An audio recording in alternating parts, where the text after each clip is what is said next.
Braulio Perez of NJ.com with Bill Evans. We're previewing non-public Group 2. We got Hudson Catholic taking on St. Joseph Hamilton.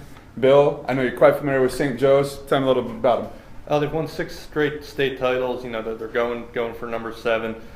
They've lost a couple games this year, which is unlike them. Mm-hmm.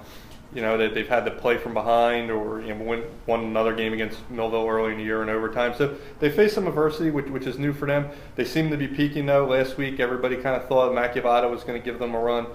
They won 48-6. Machiavata quarterback only completed 3 passes. They picked them off 4 times.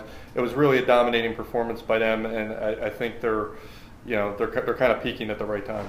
You know, with Hudson Catholic, they've had a great year, a lot of success, both on offense and defense. Defense, though, I think is where they've really excelled.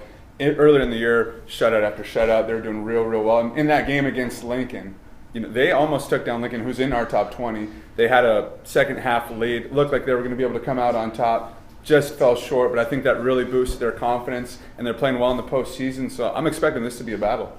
Yeah, I mean, this could be a team that gives St. Joe's a little trouble. You know, in the opening playoff game against Holy Spirit, which is a strong defensive team, doesn't have a lot of offense.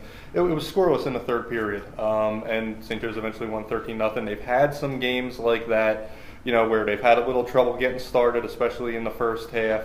You know, do you think Hudson Catholic could be the type of team that could slow down the Horn brothers and that St. Joe's offense? You know, it'll be interesting to see. I think that defense, you know, they could potentially slow those guys down for sure, which is going to be key for them if they want to have any shot of coming out on top in this one. So, Bill, I got to ask you, what's your pick for this one? Yeah, I it's hard to pick against St. Joe's, and I mean, I think, you know, I think they're going to get their 7th straight title. You know, it's going to be big for them too. They're playing at Rowan this year. Usually, they have to make that trip up in, you know, North Jersey. Hudson Catholic's now going to have to come down to them, which could be a factor. I think they're going to be motivated. A lot of people in South Jersey are excited to see them, you know, who haven't seen them before. And I think St. Joe's just has a little too much. You know, I think they make 1 or 2 big plays. Mm-hmm.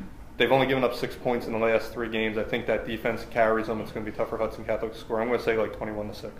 I think it's going to be a low-scoring game, too. I am also going to go with St. Joe's. I think they're just going to be too much for Hudson Catholic in this one. I think it'll be a little bit higher scoring for Hudson Catholic, though. I'll say it'll be 21-14. You're saying 21-6. We'll find out this weekend. Should be a great game.